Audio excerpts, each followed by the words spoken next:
വെടിനിർത്തൽ പ്രാബല്യത്തിൽ പ്രഖ്യാപനം അടുത്ത വെള്ളിയാഴ്ച വിയന്നയിൽ വെച്ച് നടത്തുമെന്ന് അമേരിക്കയുടെ പ്രസിഡന്റ് ഡൊണാൾഡ് ട്രംപ്.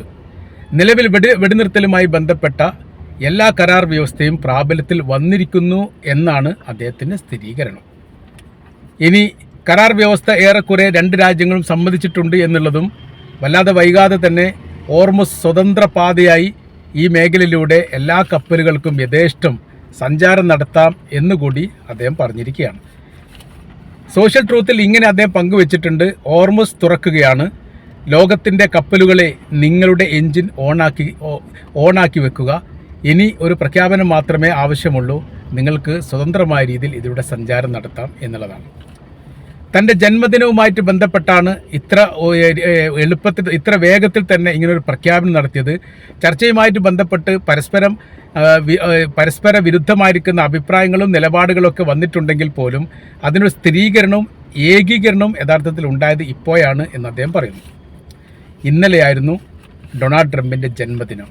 വൈറ്റ് ഹൗസിൽ വെച്ച് വിപുലമായിരിക്കുന്ന പരിപാടികളോടുകൂടിയാണ് അത് ആഘോഷിച്ചത്. 1946 ജൂൺ 14 ഈ മഹാമനുഷ്യൻ ജനിച്ചത് എന്നുള്ളത്. അപ്പോൾ അവിടെയും ഇവിടെയും ഈ അമേരിക്കയും ഇന്ത്യയും തമ്മിൽ ഏകദേശം ഒരു 12 മണിക്കൂറോളം തമ്മിലുള്ള വ്യത്യാസമുണ്ട്. അപ്പോൾ രാത്രിയും പകലും തമ്മിൽ അതിൻ്റേതായിരിക്കുന്ന പ്രയാസമുണ്ട്. ടുഡേ എന്ന് പറഞ്ഞിട്ടാണ് അദ്ദേഹം ട്വീറ്റ് ചെയ്യുന്നത്. നമ്മൾക്കത് ഇന്നലെ ആയിട്ടാണ് തോന്നുക എന്ന് മാത്രം.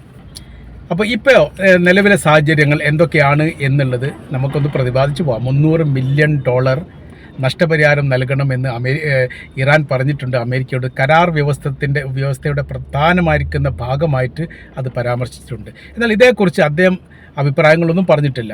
ഈ പാത സ്വതന്ത്രമാണ്, ആണവായുധവുമായിട്ട് ബന്ധപ്പെട്ട കാര്യത്തിന് ഏകീകരണം ഉണ്ടായിട്ടുണ്ട്, ഇനി പ്രഖ്യാപനം മാത്രമേ ബാക്കിയുള്ളൂ എന്ന് പറഞ്ഞിരിക്കുന്നു. അതോടനുബന്ധിച്ചപ്പോൾ ഇന്നലെ നടന്നിരിക്കുന്ന വിഷയം എന്ന് പറഞ്ഞാൽ ലെബനാനിനെ ഇസ്രായേൽ ആക്രമിച്ചു. അപ്പോൾ ഇസ്രായേൽ ആക്രമിച്ചതിൽ നിന്ന് അത് വലിയ രീതിയിലുള്ള പരിക്കേൽക്കുകയും ഒന്നിലധികം ആളുകൾ കൊല്ലപ്പെടുകയൊക്കെ ചെയ്തിരിക്കുന്ന റിപ്പോർട്ട് പുറത്തു വന്നു. കൃത്യമായിരിക്കുന്ന മരണസംഖ്യയെക്കുറിച്ച് വ്യത്യസ്തമായിരിക്കുന്ന അഭിപ്രായങ്ങളുണ്ട്. അത് ഒരു ഏകീകരണ അഭിപ്രായമായിട്ട് ഇപ്പോഴും വന്നിട്ടില്ല എന്നുള്ളതാണ്. അപ്പോൾ ഈ ഒരു സംഭവം നടന്നതോടുകൂടി രൂക്ഷമായ രീതിയിലാണ് American president Donald Trump Israel പ്രധാനമന്ത്രി നെതന്യാഹുവിനെ വിമർശിച്ച് ആക്ഷേപ പരിഹാസ്യം ചൊരിഞ്ഞു എന്നുള്ളതൊക്കെയാണ് യൂറോപ്യൻ പത്രത്തിൽ കാണാൻ വേണ്ടി സാധിക്കുന്നത്. അപ്പോൾ ഈ തെമ്മാടി എന്ന രീതിയിലുള്ള പരാമർശം നടത്തിക്കൊണ്ട് പോലും യഥാർത്ഥത്തിൽ നെതന്യാഹുവിനെ വിമർശിച്ചിട്ടുണ്ട് ഡൊണാൾഡ് ട്രംപ് എന്ന് കാണാൻ വേണ്ടി സാധിക്കുന്നു.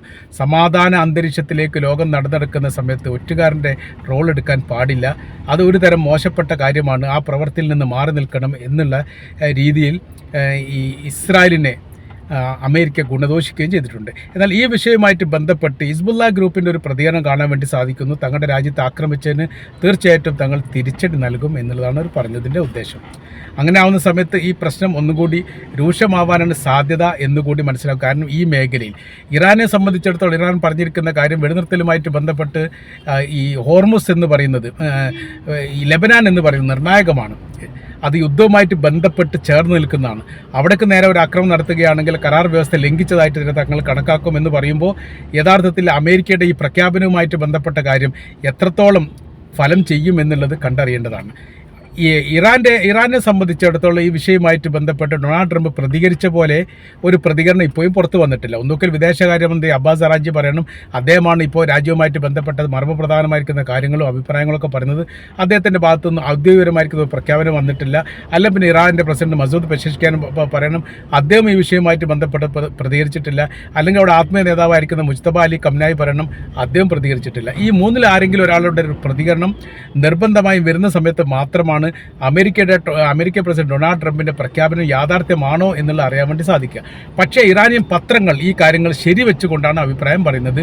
വെടിനിർത്തൽ പൂർത്തീകരിച്ചിട്ടുണ്ട് എന്നുള്ളതും അത് വല്ലാതെ വൈകാതെ പ്രഖ്യാപനം നടത്തും എന്നുള്ളതും, എന്താണോ ഇറാൻ മുന്നോട്ട് വെച്ച നിർദ്ദേശങ്ങൾ അപ്പാടെ അമേരിക്ക അംഗീകരിച്ചിട്ടുണ്ട് എന്നാണ് ഇറാൻ്റെ ചാനലിൽ നിന്ന് വന്നിരിക്കുന്ന റിപ്പോർട്ട്. ഞങ്ങൾ തോൽക്കുകയില്ല, ഞങ്ങളുടെ കരാർ വ്യവസ്ഥയിൽ നിന്ന് മാറ്റം വരുത്തുകയില്ല, നിലപാടിൽ നിന്ന് ഇളവ് വരുത്തുകയില്ല, എന്താണോ ഇറാൻ മുൻപ് പറഞ്ഞു വെച്ചത് ആ പറഞ്ഞു വെച്ച അങ്ങനെ തന്നെ. $12 ബില്യൺ 12 മുതൽ 20 വരെ ബില്യൺ ഡോളറുകൾ വ്യത്യസ്ത ലോക രാജ്യങ്ങളിൽ അമേരിക്ക മരവിപ്പിച്ച് വെച്ചിട്ടുണ്ട്. തങ്ങൾക്കത് കിട്ടണം. തങ്ങൾക്ക് നഷ്ടപരിഹാരമാണ്. കാരണം ഇറാൻ ആരെയും ആക്രമിച്ചിട്ടില്ല. ഇറാൻ ആക്രമിച്ചത് പ്രതികരിക്കുക മാത്രമാണ് ചെയ്തത്. വലിയ ഭീമമായിരിക്കുന്ന സാമ്പത്തിക നഷ്ടങ്ങൾ ഞങ്ങൾക്കുണ്ടായിട്ടുണ്ട്, സൈനിക നഷ്ടം ഉണ്ടായിട്ടുണ്ട്, രാജ്യത്തിൻ്റെ പല ബിൽഡിങ്ങുകളും തകർക്കപ്പെട്ടിട്ടുണ്ട്. അങ്ങനെ ഇൻഫ്രാസ്ട്രക്ചർ വരെ തകർത്തു. അതിൽ കുടിവെള്ളവും പെട്ടിട്ടുണ്ട്, വൈദ്യുത നിലയവും പെട്ടിട്ടുണ്ട്. അപ്പോൾ മനുഷ്യരുടെ ജീവിതോപാധിക്ക് മേലെ പോലും കൈവച്ചിരിക്കുന്നു അമേരിക്ക. ഞങ്ങളത് മറക്കൊന്നുമില്ല, ഞങ്ങളത് പൊറുക്കുകയില്ല. ഞങ്ങൾക്കതിന് മാന്യമായിരിക്കുന്ന നഷ്ടപരിഹാരമാണ് ഞങ്ങൾ ചോദിച്ചത് എന്ന് പറയുന്നു. എന്നാൽ ഈ നഷ്ടവുമായിട്ട് ബന്ധപ്പെട്ട കാര്യത്തെക്കുറിച്ച് അമേരിക്കൻ പ്രസിഡന്റ് ഡൊണാൾഡ് ട്രംപ് പ്രതികരിച്ചൊന്നുമില്ല. അയാളൊന്നും പറഞ്ഞിട്ടില്ല എന്നാണ് ചുരുക്കം.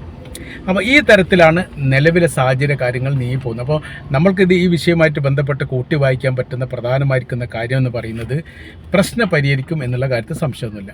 അങ്ങനെ പരിഹരിക്കുന്ന സമയത്ത് യുദ്ധവിരാമം ഉണ്ടാവും എന്ന കാര്യത്തിൽ സംശയമില്ല. കാര്യം എന്ന് പറഞ്ഞാൽ ഒരിക്കൽ പോലും ഇറാനെ പരാജയപ്പെടുത്താൻ സാധിക്കുകയില്ല എന്നുള്ളത് അമേരിക്കക്ക് ബോധ്യമായിരിക്കുന്നു. പ്രശ്ന പരിഹാരമല്ലാതെ മറ്റൊരു പോംവഴികളുമില്ല. ലോകരാജ്യങ്ങളെല്ലാം കൂടി ചേർന്ന് അങ്ങോടൊപ്പം നിന്നാൽ പോലും ഇറാൻ പിടിച്ചു നിൽക്കും എന്നുള്ള കാര്യം ഉറപ്പാണ്. 18 രാജ്യങ്ങളെ ഇറാൻ ഈ വിഷയമായിട്ട് ബന്ധപ്പെട്ട് ആക്രമിച്ചിട്ട് ഒരു രാജ്യത്തിന് പോലും തിരിച്ചടിക്കണം എന്ന് തോന്നുന്നില്ല എന്ന് മാത്രമല്ല, ഇറാനെതിരെ തിരിച്ചടിക്കാൻ വേണ്ടി തങ്ങളുടെ സൈന്യത്തോടൊപ്പം ചേരാൻ താല്പര്യം പോലും കാണിക്കുന്നില്ല എന്നുള്ളത് അമേരിക്ക വല്ലാതെ ഞെട്ടിച്ചിരിക്കുന്ന കാര്യമാണ്. യുദ്ധവുമായിട്ട് ബന്ധപ്പെട്ട വിഷയങ്ങൾ ഉണ്ടാകുന്ന സമയത്ത് തങ്ങളുടെ സഖ്യകക്ഷികൾ എല്ലാ കാലത്തും തങ്ങളോടൊപ്പം ചേർന്ന് നിൽക്കുക എന്നുള്ളത് സ്വാഭാവികമായിട്ട് ഉണ്ടാകുന്ന കാര്യമാണ്. ഈ ഒരു വിഷയത്തിൽ അത് ഉണ്ടായിട്ടില്ല.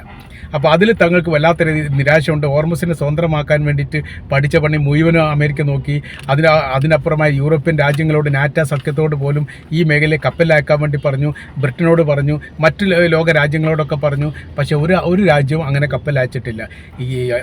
ഇറാനുമായിട്ട് ബന്ധപ്പെട്ട വിഷയം അത് നിങ്ങളെ മാത്രം വിഷയമാണ്. അതിൽ ലോകം ഇടപെടേണ്ട കാര്യമൊന്നുമില്ല. നിങ്ങളുണ്ടാക്കിയ പ്രശ്നത്തിന് പരിഹാരം നിങ്ങൾ തന്നെയാണ് ഉണ്ടാക്കേണ്ടത്. ഞങ്ങളെന്തിനും അതിലേക്ക് വലിച്ചേക്കണം? മാത്രമല്ല, ഞങ്ങളുമായിട്ട് സഖ്യകക്ഷി, ഞങ്ങൾക്ക് സൗഹൃദം പങ്കിടുന്ന രാജ്യമാണ് ഇറാൻ. ആ രാജ്യവുമായിട്ട് വെറുതെ ഒരു ശത്രു ഉണ്ടാക്കേണ്ടത് എങ്ങനെയാണ്? അതിന് ആർക്കും താല്പര്യമില്ല എന്ന് മാത്രമല്ല, ജനങ്ങൾക്ക് പോലും എതിർപ്പാണ്. ആ രാജ്യത്തിലെ പൗരന്മാരെ സംബന്ധിച്ചിടത്തോളം അവർ പോലും എതിർപ്പാണ് ഈ വിഷയമായിട്ട് ബന്ധപ്പെട്ട് പറയുന്നത്. കാര്യമെന്ന് പറഞ്ഞാൽ ഇറാനെ ശത്രുവാക്കേണ്ട കാര്യമില്ല. ശത്രു അമേരിക്കയാണ്. തങ്ങൾക്കെതിരെയും നിലപാടെടുക്കുക അമേരിക്കയാണ് ഉണ്ടാവുക, അല്ലാതെ ഇറാനല്ല. ഇറാൻ ഒരു രാജ്യത്തെയും ആക്രമിച്ചിട്ടില്ല. മറ്റുള്ള അവർക്ക് നേരെ നടത്തിയിരിക്കുന്ന ആക്രമണവുമായിട്ട് ബന്ധപ്പെട്ട് അവർ പ്രതികരിക്കുക മാത്രമാണ് ചെയ്തത്. ഈ തരത്തിലാണ് ഈ വിഷയമായിട്ട് ബന്ധപ്പെട്ട കാര്യങ്ങൾ പോകുന്നത് എന്ന് ചുരുക്കം. അപ്പോൾ അവരുടെ പണവുമായിട്ട് ബന്ധപ്പെട്ട കാര്യത്തിൽ എങ്ങനെയാണ് അത് പണം കൈമാറുക, ആ കൈമാറുന്നതുമായിട്ട് ബന്ധപ്പെട്ട കാര്യത്തിൽ തീരുമാനമായിട്ടുണ്ടോ? ഇത്തരം ഒരുപാട് സന്ദേഹങ്ങൾ ഇപ്പോഴും നിലനിൽക്കുന്നു. മാത്രവുമല്ല, ഹോർമുസ് കടലുമായിട്ട് ബന്ധപ്പെട്ട അതിൻ്റെ അവകാശങ്ങളോ അതിൻ്റെ അധികാരങ്ങളോ അതിൻ്റെ നിയന്ത്രണങ്ങളോ ഇറാനെ സംബന്ധിച്ചിടത്തോളം അമേരിക്കക്കോ മറ്റേതോ രാജ്യങ്ങൾക്കോ വിട്ടുകൊടുക്കുകയില്ല. അങ്ങനെയെങ്കിൽ ഞങ്ങൾ വീണ്ടും യുദ്ധത്തിന് തയ്യാറാണ്. ആരാണ് ജയിക്കുക എന്ന് നമുക്ക് നോക്കാം എന്നാണ് പറഞ്ഞു നിൽക്കുന്നത്. അപ്പോൾ ഇസ്രായേലിനെ സംബന്ധിച്ചിടത്തോളം ഈ യുദ്ധവിരാമം ഉണ്ടാകുക എന്ന് പറഞ്ഞാൽ അവർക്ക് വല്ലാത്ത രീതിയിലുള്ള പ്രയാസമുണ്ട്, വല്ലാത്ത രീതിയിലുള്ള സങ്കടമുണ്ട്. അതിൻ്റെ കാര്യമെന്ന് പറയുന്നത് ഇറാൻ്റെ വിജയം ഉണ്ടാവുക എന്ന് പറയുന്നത് ഭാവിയിൽ അത് ഏറ്റവും കൂടുതൽ മുറിവേൽക്കുക ഇസ്രായേലിനാണ്. ഇപ്പോൾ യുദ്ധം തുടങ്ങി വെച്ചു എന്നതിനാൽ ഇപ്പോഴാണ് അതിന് പറ്റിയ അവസരം. ഈ അവസരം ഉപയോഗപ്പെടുത്തിക്കൊണ്ട് എന്ത് ചെയ്യണം? ഇറാനെ പരാജയപ്പെടുത്തണം, ശക്തി ചെയ്യിപ്പിക്കണം, സൈനികപരമായിരിക്കുന്ന ബലം ഉണ്ടാവരുത്. ഈ തരത്തിലേക്ക് ആ രാജ്യത്തെ മാറ്റിയിട്ടില്ലെങ്കിൽ ഭാവിയിൽ അതിൻ്റെ ദുരിതം അനുഭവിക്കുക ഇസ്രായേലാണ് എന്നുള്ള കാര്യം അവർക്കറിയാം. അതുകൊണ്ടാണ് ലെബനാൻ ആക്രമിക്കുന്നത്. ലെബനാൻ ആക്രമിക്കുന്ന സമയത്ത് ഇറാൻ ആക്രമിക്കുക, ആ സമയത്ത് അമേരിക്ക ഇടപെടും. അപ്പോൾ അമേരിക്കയും ഇറാനും തമ്മിൽ പ്രശ്നമാവും. ഇങ്ങനെയൊക്കെയാണ് ഈ കഴിഞ്ഞിടത്തോളം സംഭവങ്ങളൊക്കെ ഉണ്ടായത്. അതല്ലാതെ സമാധാന ചർച്ചയുമായിട്ട് ബന്ധപ്പെട്ട വിഷയം സഹകരിക്കാതിരിക്കുന്നതിൻ്റെ പ്രധാനമായിരിക്കുന്ന കാര്യമെന്ന് പറയുന്നത് ഇസ്രായേൽ എന്ന് പറഞ്ഞ രാജ്യത്തിൻ്റെ ഉദ്ദേശ കാര്യങ്ങളെല്ലാം മരവിച്ചു പോകും, അതെല്ലാം നശിച്ചു പോകും. അവർക്ക് പിന്നെ ആഗ്രഹ താല്പര്യങ്ങളില്ലാത്തൊരവസ്ഥയിലേക്ക് വരും. കാര്യം ബഹുമുഖ പ്രതിഭയായി എല്ലാ കാലത്തും ഇറാൻ നിലനിൽക്കുന്നുണ്ട് എന്നുള്ളതാണ്. അപ്പോൾ ഇറാന് മറ്റൊരു രാജ്യത്തെ ഭയമില്ല. മാത്രമല്ല, അവരുടെ കയ്യിൽ ആയുധങ്ങളുണ്ട്, സൈനിക സംവിധാനങ്ങളുണ്ട്, യുദ്ധം നയിക്കാൻ വേണ്ടിയിട്ട് സൈനികരുമുണ്ട്.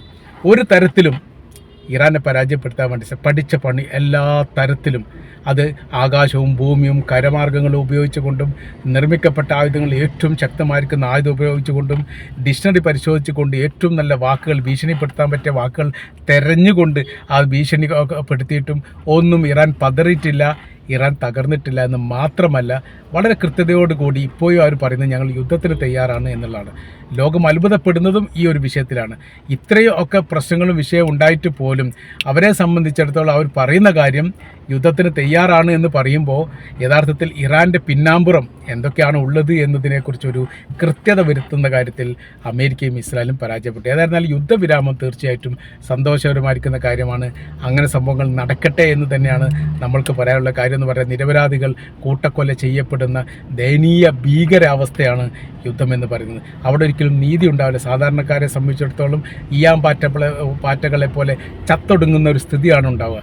ആ ഒരു അവസ്ഥയിൽ നിന്ന് മനുഷ്യന് മോചനം കിട്ടണമെങ്കിൽ യുദ്ധം നിർത്തുകയല്ലാതെ വേറെ പോംവഴികളില്ല എന്നുള്ളത് യാഥാർത്ഥ്യമാണ്. അതുകൊണ്ട് അതിലൂടെ നമ്മൾ കൂട്ടി വായിക്കുന്ന സമയത്ത് യഥാർത്ഥത്തിൽ തീർച്ചയായിട്ടും യുദ്ധവിരാമം അനിവാര്യമാണ്. അനിവാര്യമായിരിക്കുന്ന യുദ്ധവിരാമം ഇറാൻ്റെ പൂർണ്ണമായിരിക്കുന്ന അംഗീകാരത്തോടു കൂടി അവർ മുന്നോട്ട് വെക്കപ്പെട്ട നിർദ്ദേശം അമേരിക്ക അംഗീകരിച്ചു കൊണ്ടാണ് എന്നുള്ളത് തീർച്ചയായിട്ടും ഈ വിഷയമായിട്ട് ബന്ധപ്പെട്ട് നമുക്ക് പറയാൻ വേണ്ടിയിട്ട് സാധിക്കുന്നതാണ്.